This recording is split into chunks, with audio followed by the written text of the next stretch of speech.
अगर आप इतिहास के विद्यार्थी हैं या फिर भारतीय भूदान के आंदोलन को देखेंगे तो एक नाम आता है आचार्य विनोबा भावे। यह वही विनोबा भावे हैं जो भूदान आंदोलन के प्रणेता रहे। इन्होंने बनारस में 1948 में सर्व सेवा संघ नाम के एक भवन की स्थापना की, जिसका मतलब था, यथार्थ था कि महात्मा गांधी के विचारों से सबको अवगत कराया जाएगा।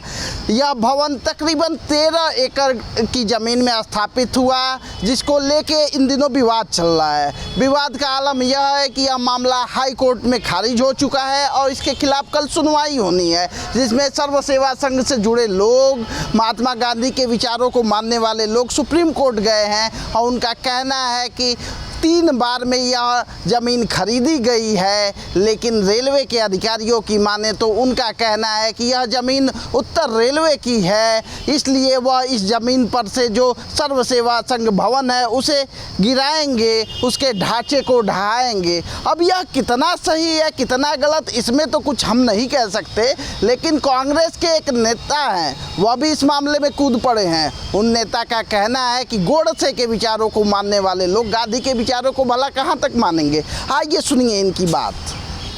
देखिए, इस सरकार में बहुत सारे ऐसे लोग हैं जो गोडसे को नायक बताते रहे, आरएसएस उनको नायक मानता रहा है। तो जब ऐसी सरकार होगी तो गांधी जी की स्मृति से, उनके विचारों से जुड़े हुए जो भी संस्थान होंगे, इंस्टीट्यूशंस होंगे, उन पे संगठित हमला होना है। ये निहित है इस सरकार के काम में। इसीलिए हमने देखा कि पिछले 9 सालों में गांधी की स्मृति पे लगातार हमला हुआ है। ये कोई नई बात नहीं है, न कोई आश्चर्य की बात है, और ये बड़े दुख की, शर्म की बात है कि जब ये बाहर जाते हैं तो गांधी के चरणों में लौट जाते हैं, और यहाँ जो उनके अनुयायी हैं वो गांधी के प्रतीकों पे हमला करने का काम करते हैं। इस बार जो बनारस में हो रहा है, इसमें रेलवे की ज़मीन को बस एक बहाना बनाया जा रहा है। वो इदारा पिछले 60 सालों से गांधी जी के विचारों का प्रचार करने का काम कर रहा है।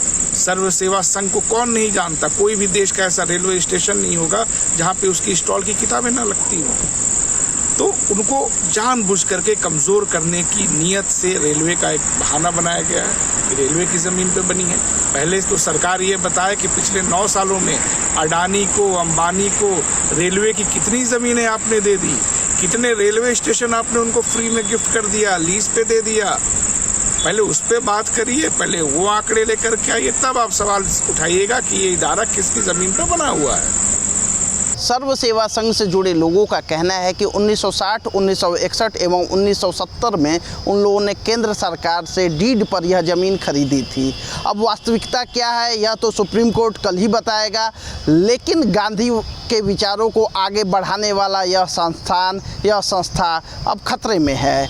15 मार्च 1948 को विनोबा भावे द्वारा स्थापित किया गया यह संस्थान गांधीवादी मूल्यों को आगे बढ़ाने की दिशा में काम कर रहा था, लेकिन यह दिशा अब सुप्रीम कोर्ट तय करेगा कि यह संस्थान बचेगा या नहीं बचेगा। ऐसे में गांधी को मानने वाले लोग बेहद ही आक्रोशित हैं, नाराज हैं। तो वहीं कुछ लोगों का कहना है कि केंद्र की ज़मीन है तो केंद्र वापस ले ही सकती है। अब क्या होगा यह सब कुछ फैसले पर टिका है। कैमरा पर्सन सरबजीत सिंह के साथ मैं दिव्येंदु राय, आप देख रहे हैं भारत एक्सप्रेस।